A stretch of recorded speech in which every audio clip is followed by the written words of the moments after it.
行了。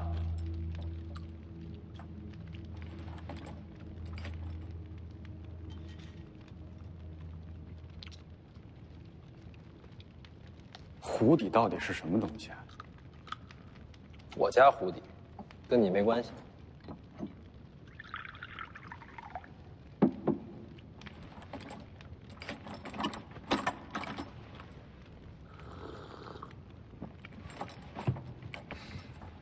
杀了我吧！你别想太多啊。我呢，就是过来告诉你一下，你这次刺杀的后果。后果？我失手，自会有意识前赴后继而来。探花郎啊，林家完了。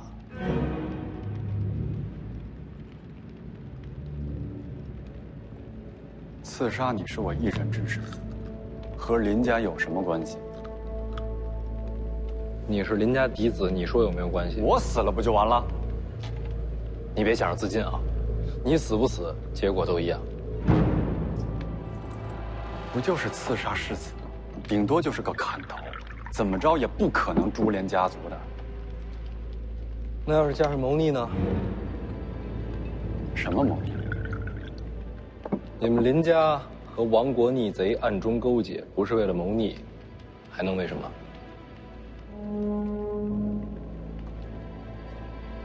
哪来的什么亡国逆贼？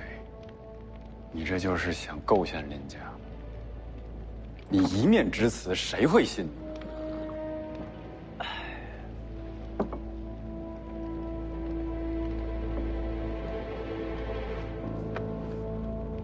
所以说呀，做人做事儿还是要小心一些，谨慎一些，免得做了灭门的棋子，自己还浑然不知。胡言乱语，就是想乱我分寸。信不信随你。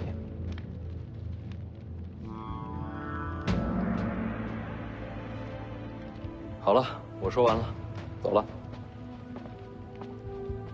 等等，樊姑娘呢？关在女囚啊，难不成跟你关一块儿啊？这事儿是我利用了她，和她一点关系没有。晚了，她已经被你牵连了。徐凤年，徐凤年，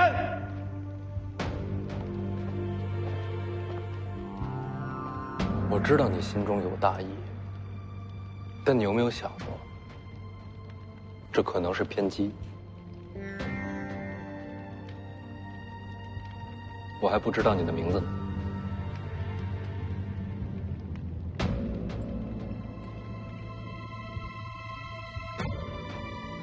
算了，不重要了。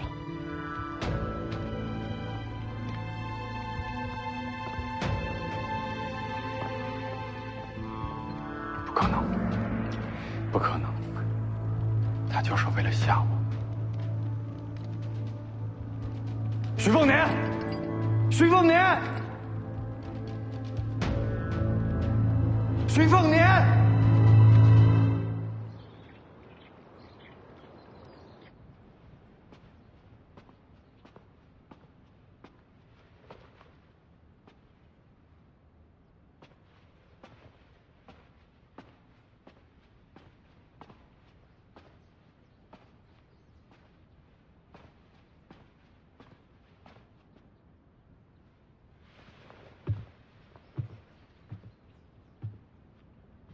你怎么还在1楼啊？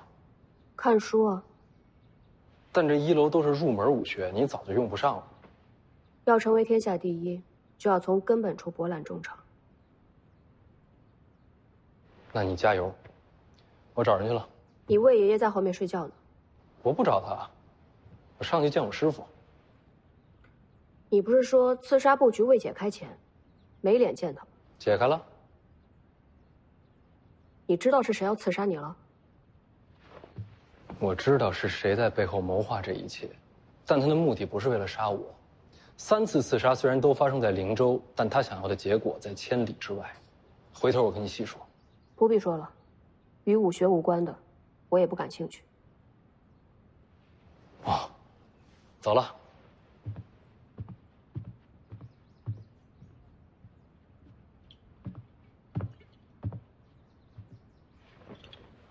师傅，我回来了。啊。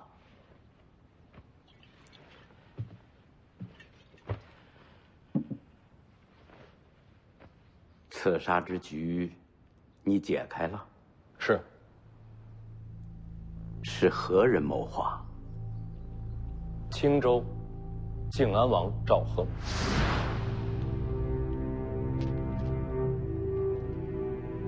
说详细点儿。第一轮刺杀，楚国残兵集结，我相信这背后一定有靖安王背后推动。第二轮刺杀，于右威是楚国剑士之女，把亡国复仇的戏份做足。取消灭楚，我不杀你杀谁？于右威就是被赵恒养在手里，等的就是今天。林探花是第3轮刺杀，也是最重要的一轮。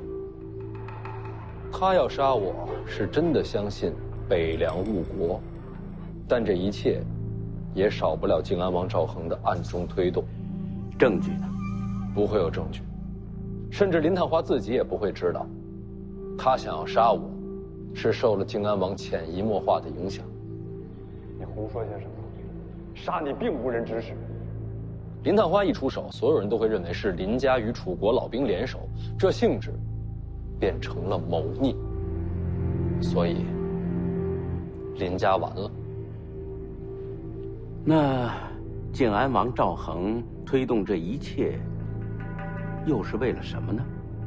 青州是防范我北凉的重镇，靖安王赵恒坐镇青州，掌控水师，也算是掐住了北凉的咽喉。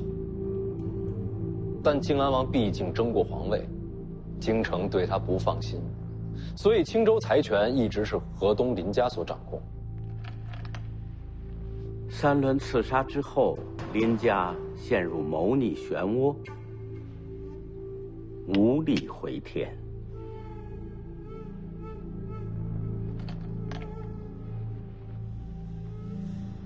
从此之后，林家败亡，青州大权只剩靖安王一人独掌，再也无人与其抗衡。他布置这一切，不是为了杀我，而是为了彻底控制青州。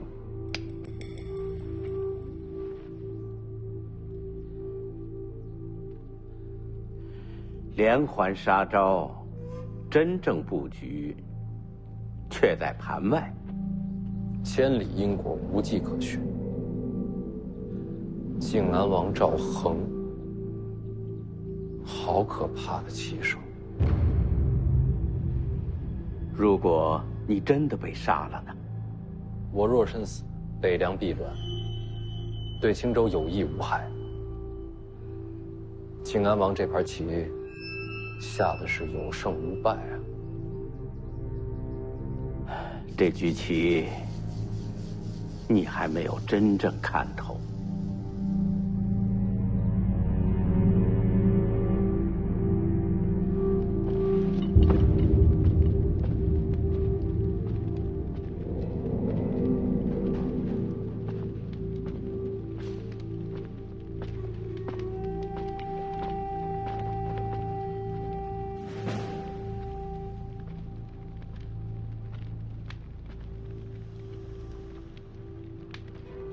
你是谁？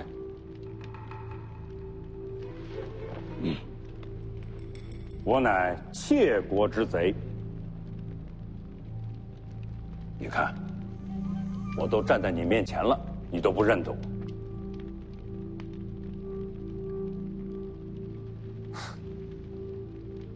徐骁啊！哎，其实你这个人啊，我心里还是有些欣赏的。想劝降我，徐家老二，想让我林某屈身示贼，只能是在你的梦里。你如此的大义凛然，我都不好意思欺瞒你下去了。你想说什么？进来吧。林哥哥，樊姑娘，徐骁，此事与他无关。林哥哥，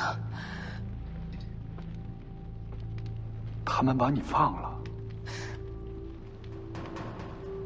是我骗了你，你打我、骂我，都是理所应当。不愿。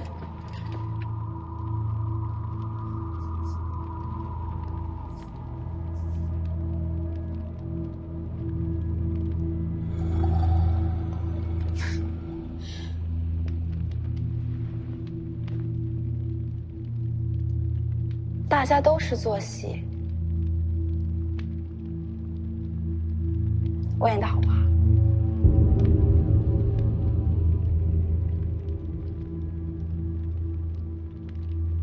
姓林的，你以为我和你真是偶遇吗？你在离开林家的时候，我已经让他在路上等着你了。为什么？这一马刺杀进入了第3轮，啊，在关键的时候，我一定要让他推你一把。第二就是我那个儿子非要搞清楚这青鸟是什么样的身份，所以说，他这剑一定要刺出去。你说我这当爹的容易吗？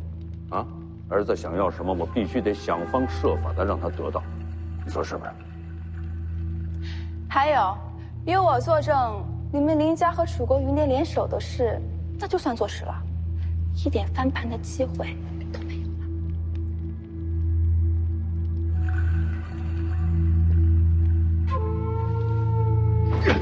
徐骁，小你个狗贼！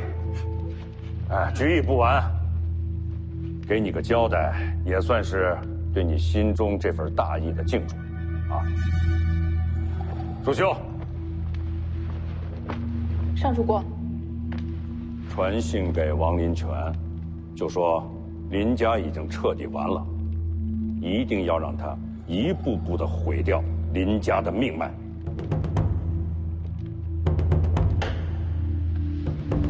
赵恒不是一直想灭了林家，独霸青州吗？好，我们帮他一把。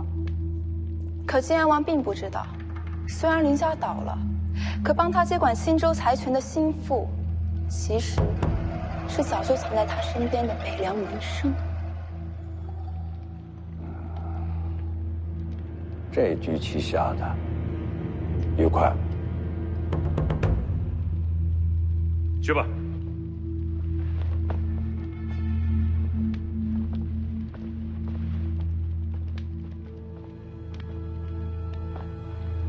这整件事啊，我还真要谢谢你啊。你叫林什？算了，不重要了。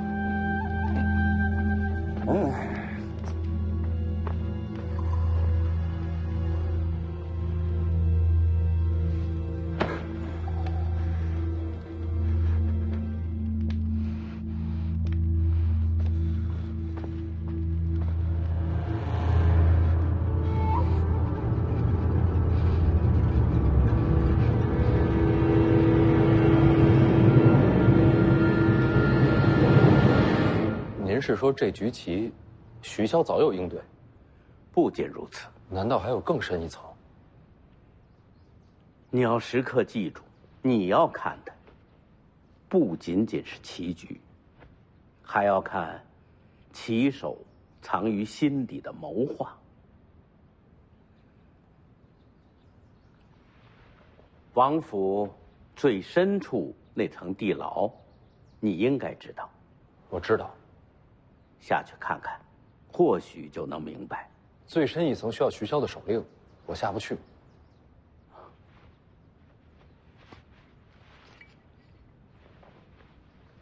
有这个就行。您到底让我下去看什么？还能看什么呀？当然是人。你认识的人。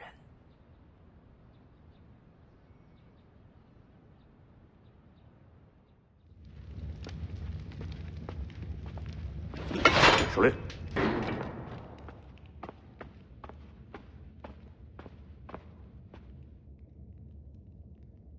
你怎么在这儿？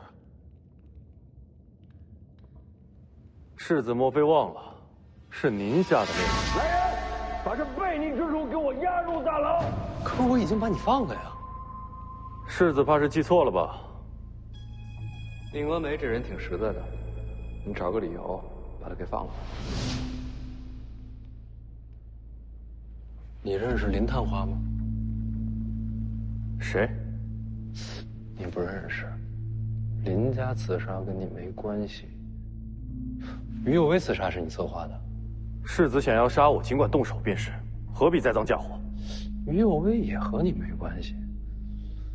难道是灵州城外？不对，楚人刺杀那次还是多亏你主动赶到。这3次刺杀都跟你没关系，你为什么会在这儿？还是在地牢的最后一层？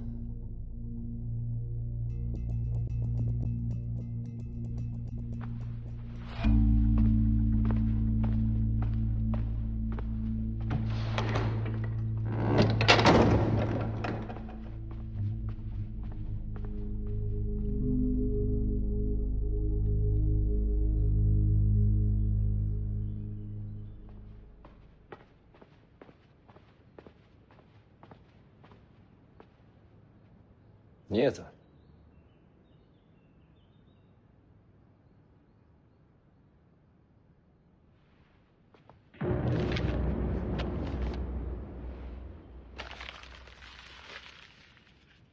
再挖深一点，啊？也好。你先下去。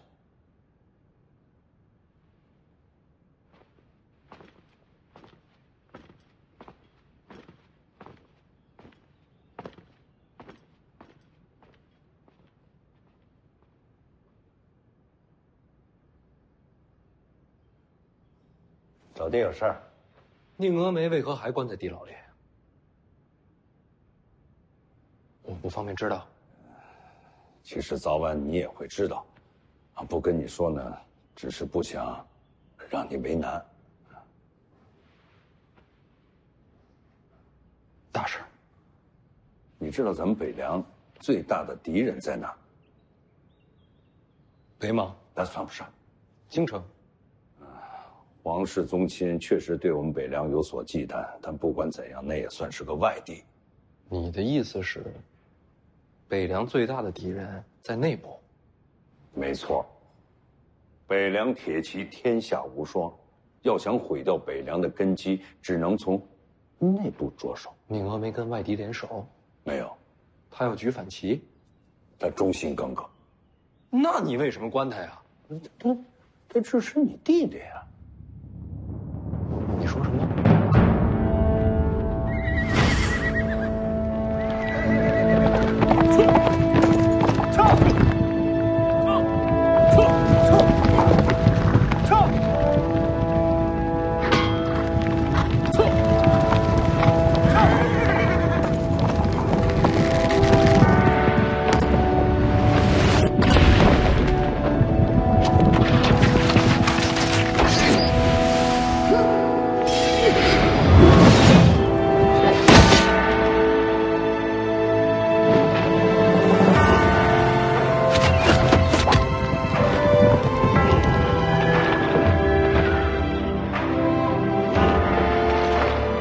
起来吧。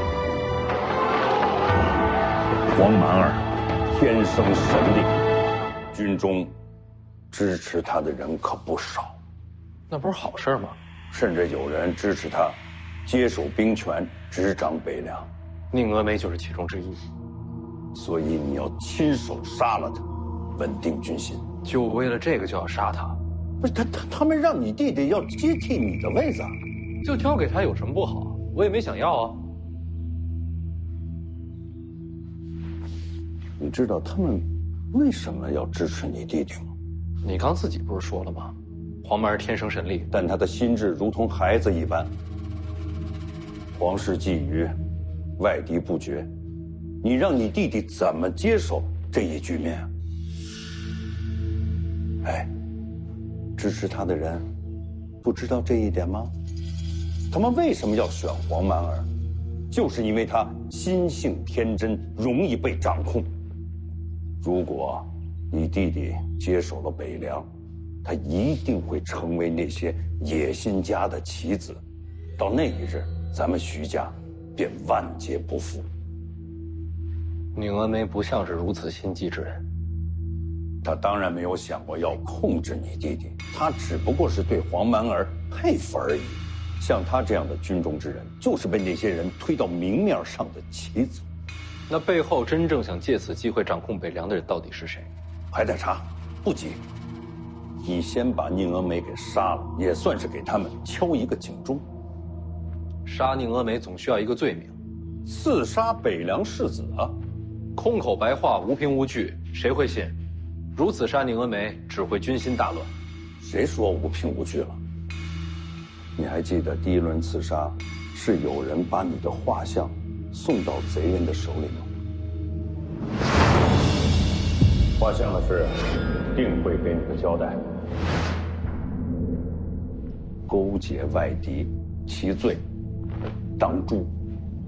那画像真的是宁峨眉送出去的吗？是不是他，有那么重要吗？画像到底是谁给楚人的？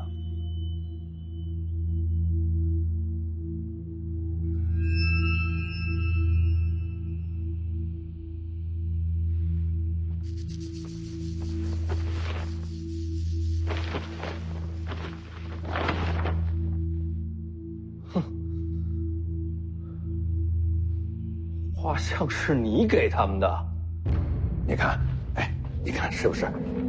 我挑了一副最像的啊！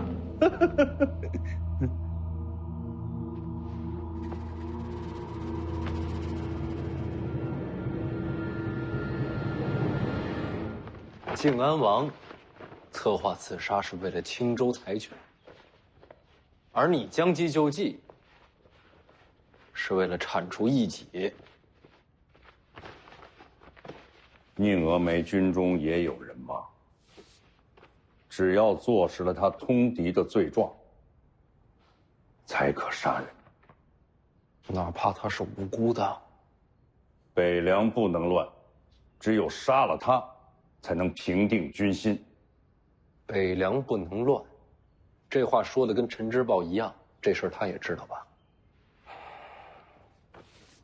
你才是世子，我们做这一切，全都是为了你。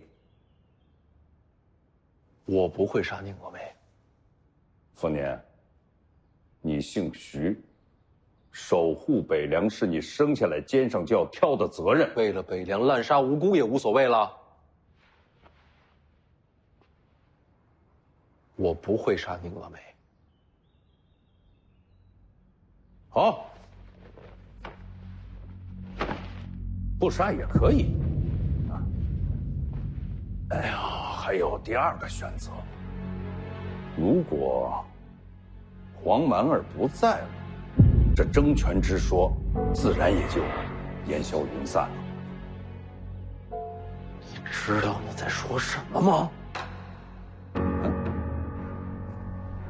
我不是那意思，虎毒还不食子呢。那什么叫不在了？让黄蛮儿离开北凉。够了，要么杀了宁峨眉，惩戒军中野心；要么送走黄蛮儿，釜底抽薪。你总得选一样。我一样都不选。北凉占据3州之地，统领35万铁骑。要守住这么大的基业，你手上怎么可能不沾点血？所以黄蛮儿基业我根本就没想要。那北凉今后怎么办？不都说陈之豹才是小人徒吗？众望所归啊！我说的很清楚了，黄蛮儿不许走，宁峨眉不能杀，就这样吧。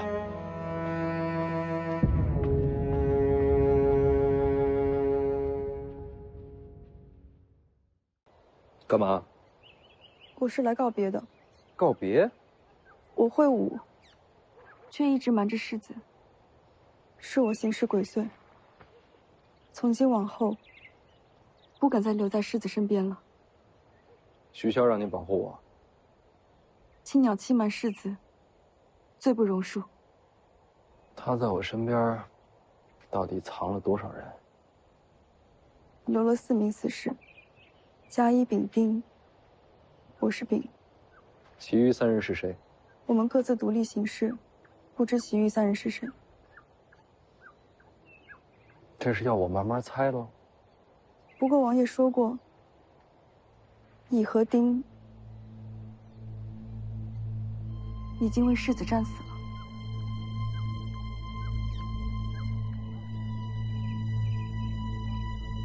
已经死了2个，可我连他们的名字都不知道。还有一个甲，难道是红薯？我不知道。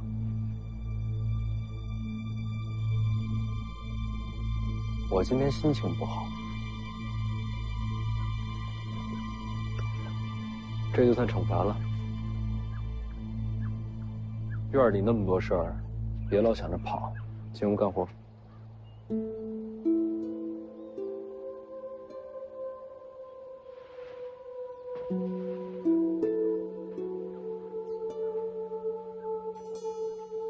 等等，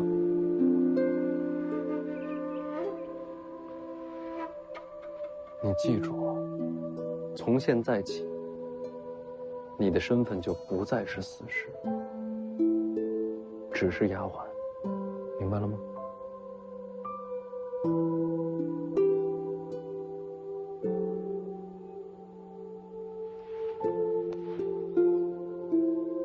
手感不错，去吧。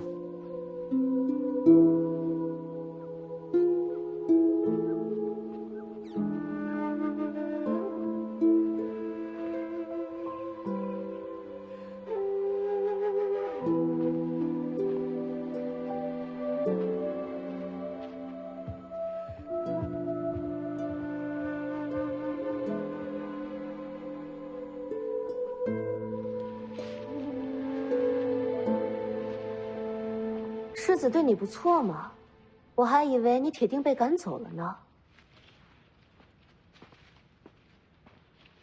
从今以后，我不是死士了，我是世子院里的丫鬟，青鸟。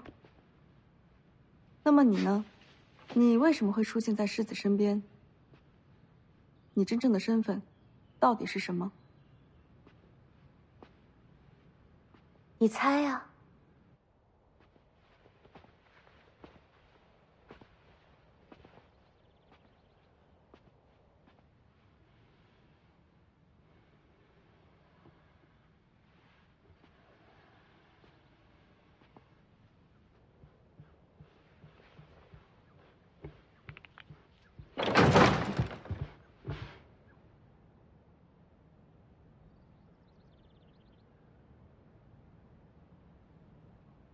没事儿，就是闲来无事，想找个人说说话。哦，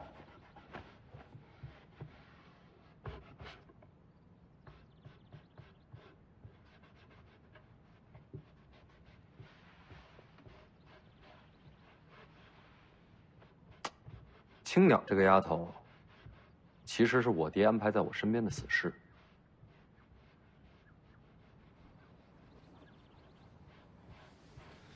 他跟我说，我身边一共有4个死士，已经死了2个，还剩最后1个，藏在我身边。哦，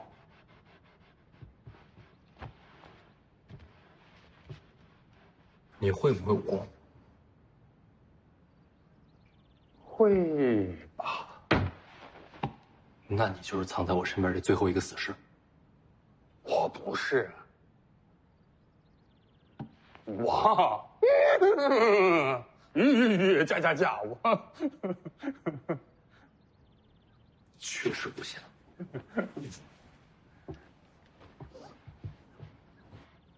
你会武功？会点。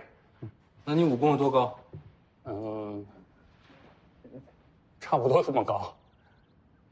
那那你每次马匪追我，你跑得比我还快。我武功这么高，我不能轻易出手，这很容易出人命的。吹吧你就！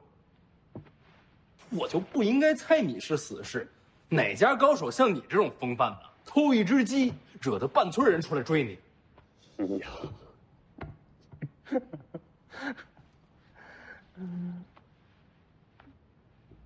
老黄啊，徐骁让我做个选择，要么杀了宁峨眉，要么把黄满儿送出北凉。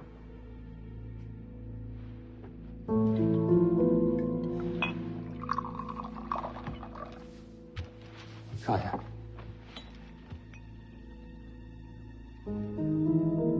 军中有人支持黄满儿接掌北凉。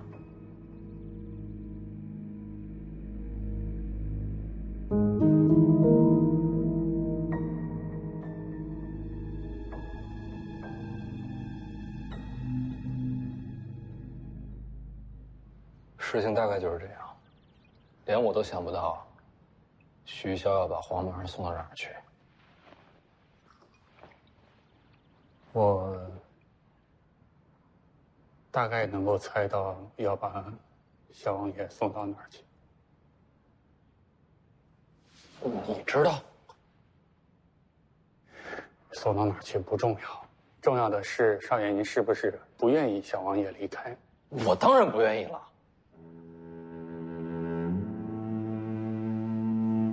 可是我不愿意有什么用呢？大姐、二姐走的时候，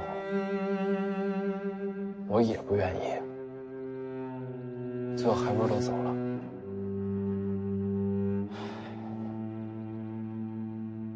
我就是个名不副实的世子。少爷，我这几天啊，一直在想我们这游历3年经过的事情。老黄是没用，但是也想能够帮到少爷。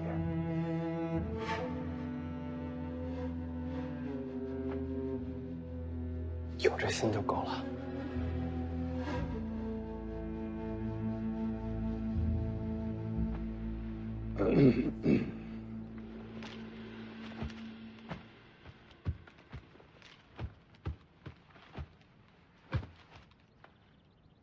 少爷知道胡地老魁吧？我当然知道。前一阵子林探花刺杀，我求他出手来着。那少爷有没有想过把老魁给放出来呀？小时候就试过了，他那链子斩不断。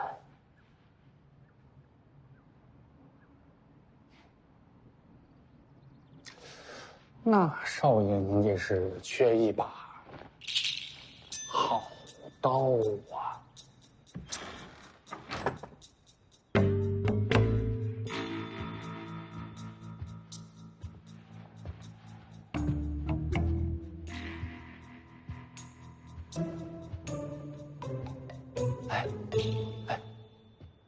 有事儿？魏爷爷呢？啊，睡着了，睡着了好。其实我找你，你上次说你有一把刀特别锋利，好像就是这把，是叫春雷对吧？有话直接说。你能不能借我用用？就一会儿，马上还你。借刀做什么？外边那湖底下锁着一个不知道多少年月的老魁，我想借你的刀把他给放。为什么要把他放出来？我救了他，没准他能帮我。谁说的？老黄啊！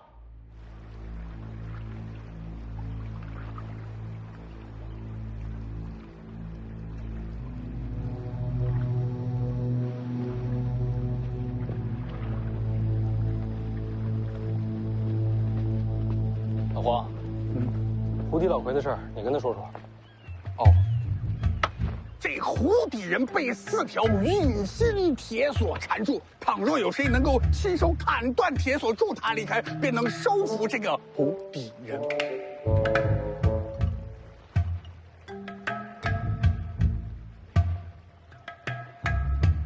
这你也信？试试嘛。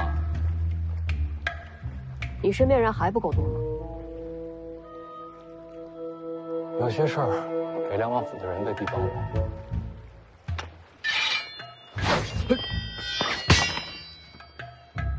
你怎么能跟不会武的人这么扔刀呢？万一我无后了怎么办？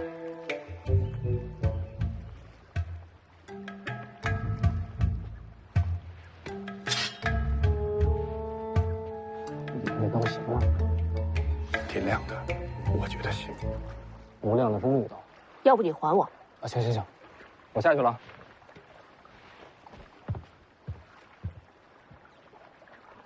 放出来不会出事吧？少爷放心，老黄在。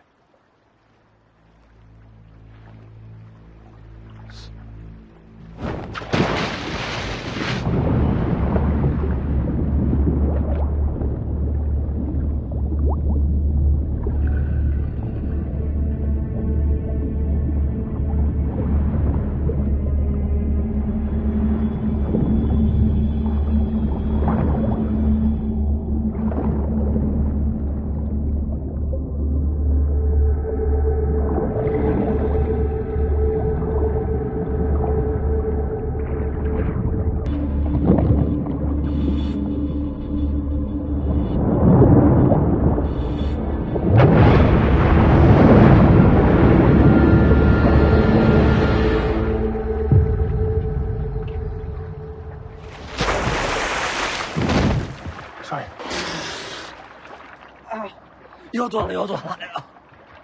哎，我刀呢？蝴蝶老魁那儿呢？我看他的意思，他想自己砍开。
这不成。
害吧？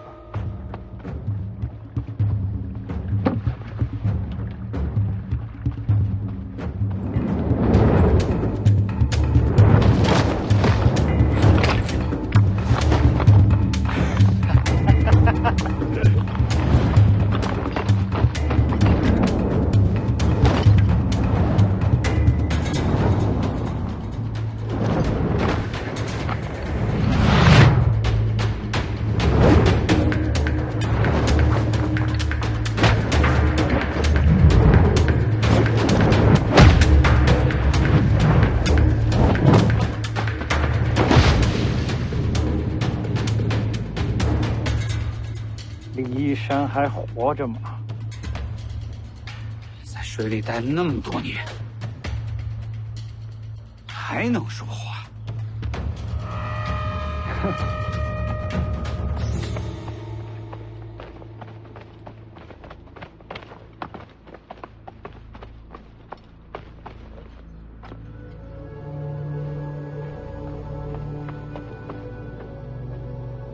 别动手！滚开！哎，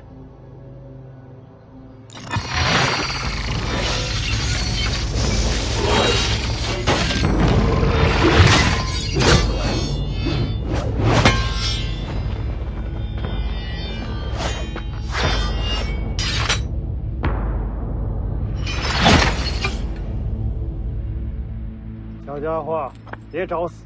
是我救的你啊！所以现在你还活着。我。这就是你说的收服啊！最后再问你一次，李一山在哪？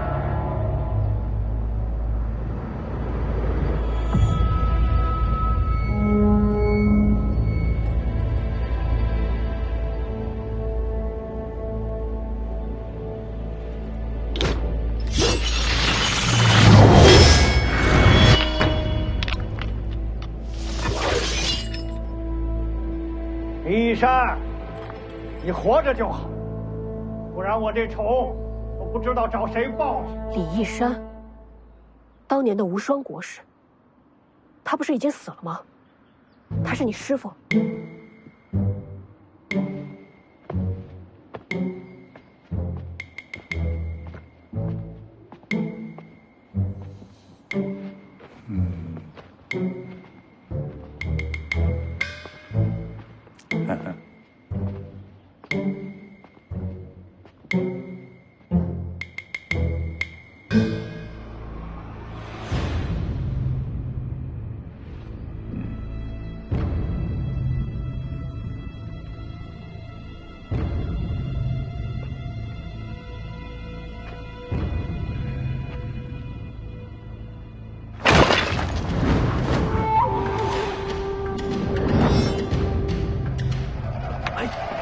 说你出的馊主意，你不是说把他放出来就能收服了吗？打到收服就好了。上！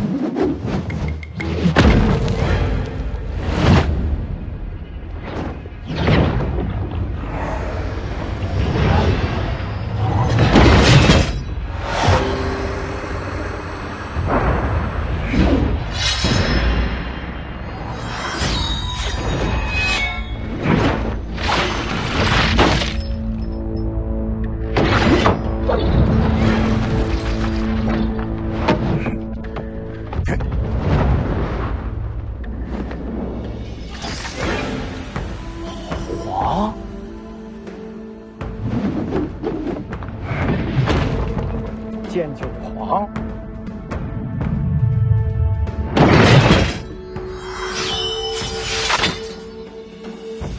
原来你也还在。好，爷爷我就破去9剑，报当年战败之仇。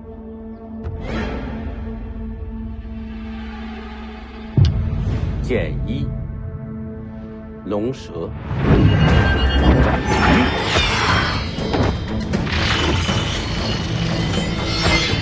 剑2，并蒂莲。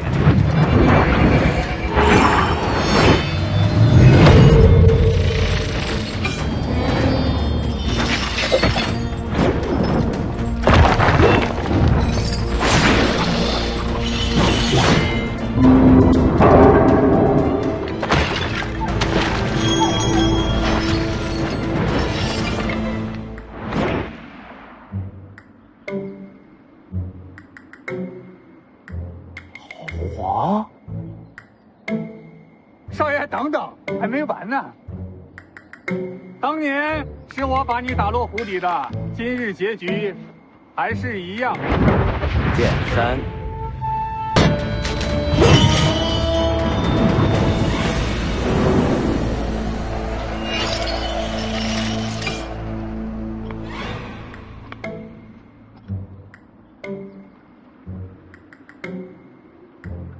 没吃饱，不打了。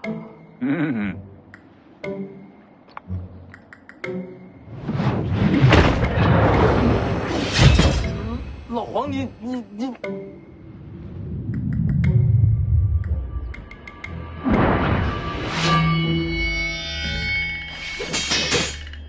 少爷，收服了。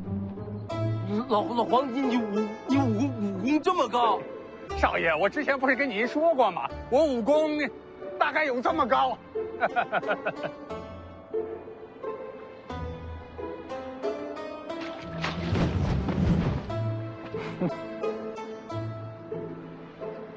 人家邓太阿手里就一支桃花，这剑九皇的剑匣子里可全是名剑。换身衣服，老子要吃肉。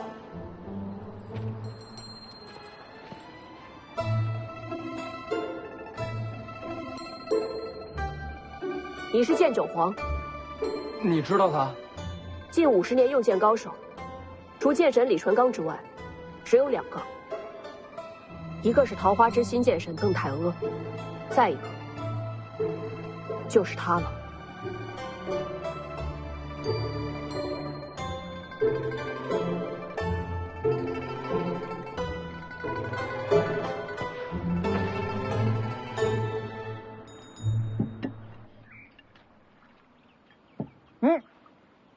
拿走，拿走，这10几年的呀！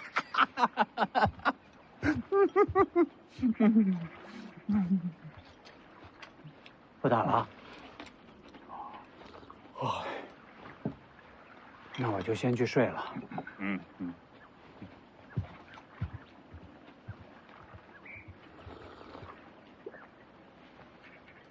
要不你过来吃点？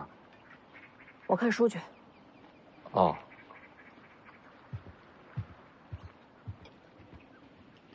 说吧，干嘛放我出来？少爷救了你，是不是该报恩啊？放屁！这小子放了我，最多我发善心不杀他，报个什么恩？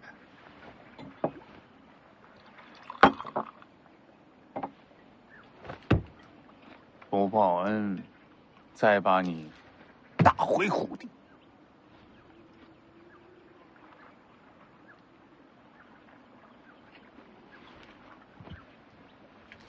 不着急，慢慢来，吃完了告诉我。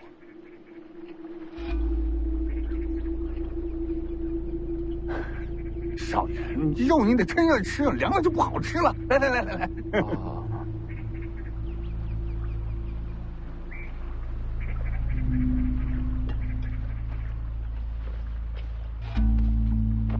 想好了没？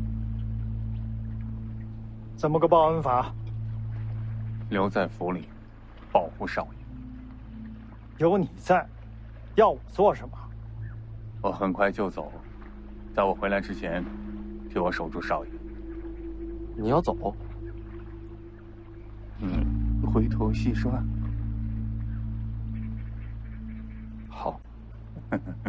嗯。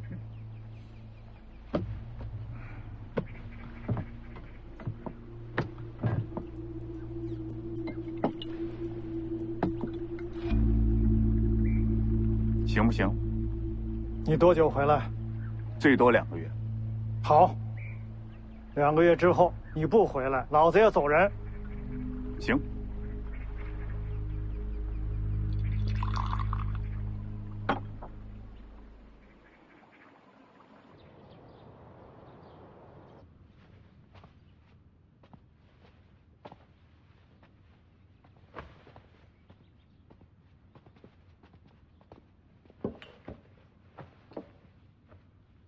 红薯替世子把鞋脱了，自己的院里怎么舒服怎么来。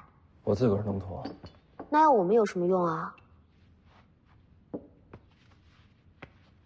青鸟，有了老黄和胡迪老奎，你就更不用做死事了。以后给我安安心心的做个丫鬟。世子对青鸟可真好。你也一样。遇到危险，给我躲得远远的。我院里的，一个也不许死在我前头。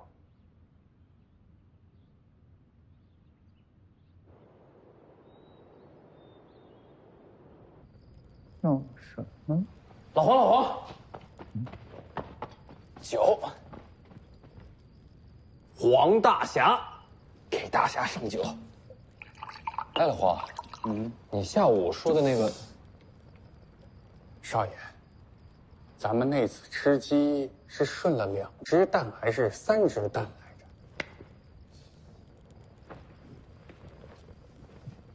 着？3只，就说是3只。哎，老黄，你今天下午说你要走，去哪儿？我得去一趟龙虎山，黎阳王朝第1大教派，你去那儿干什么？有些个故人要去会一会。会完了，我得去一趟武帝城。东海武帝城？你去那儿又是做什么？有一场架，打了一半，我得去打完了。自打我记事，你就在府里。你这架什么时候打的？快30年喽。那会儿还没我呢。少爷想不想听一下老黄的故事？你说。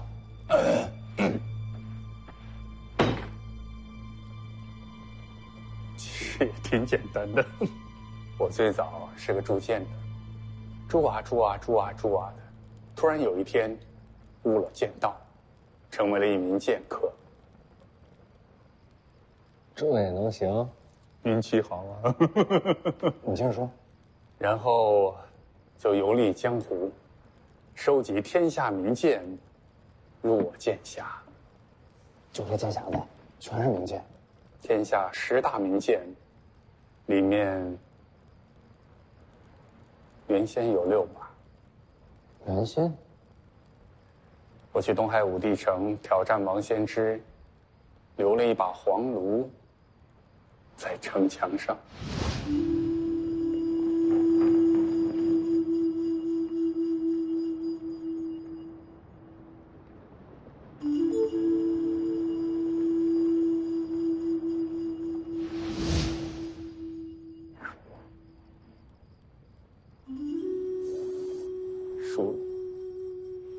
输就输嘛，哪有人长胜不输的？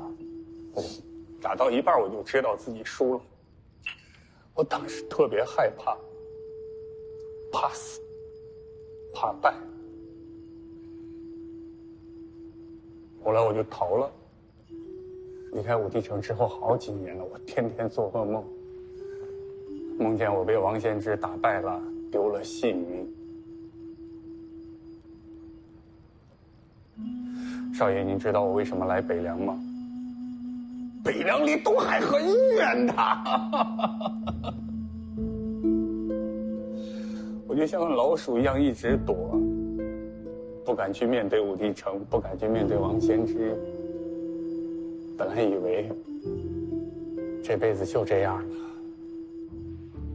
直到跟少爷游历了这3年，我才过了这一关。跟这3年有什么关系？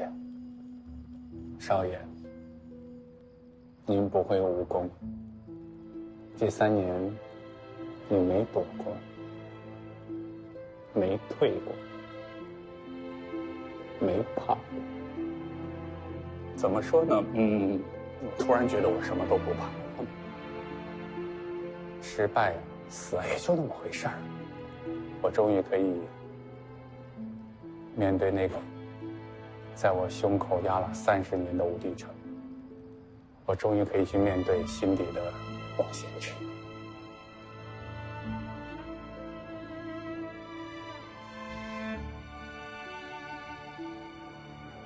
这场架，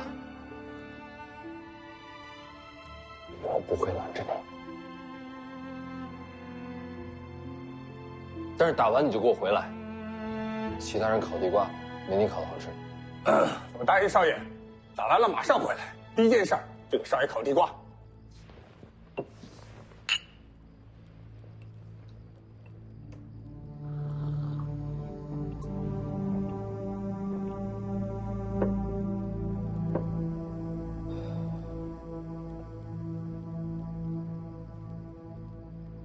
哎，那你不是要去武帝城吗？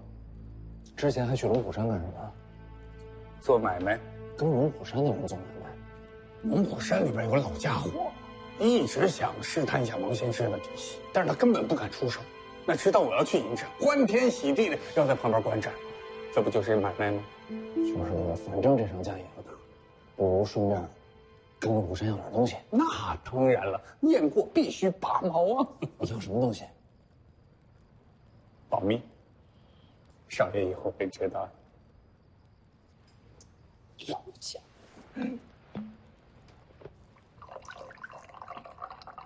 什么时候走啊？明天一早。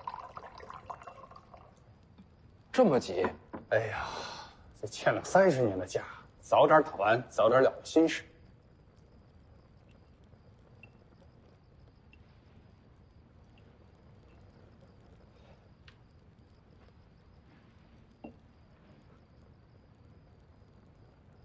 老黄，你那首歌怎么唱的来着？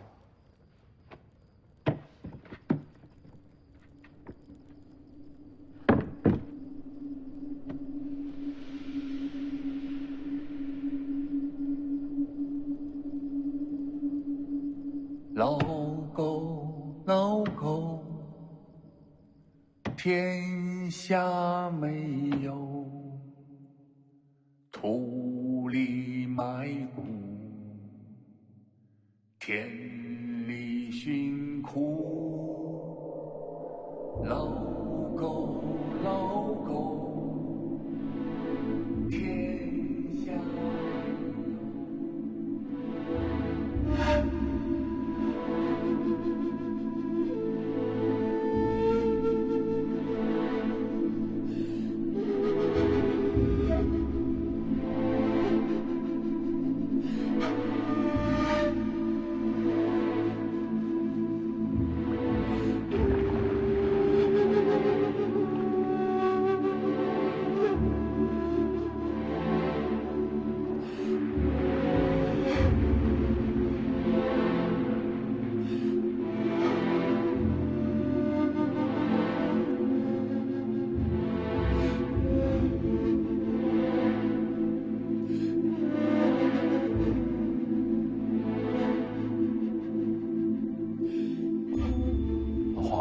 这首歌原来唱的是你自己的，可不是吗？我呀，号称剑九皇，其实第9剑根本就没弄出来，直到跟少爷游历这3年，把3年的点点滴滴融在里边，这才有了剑九。那不是挺好？少爷，剑九的名字，您给起一个呗。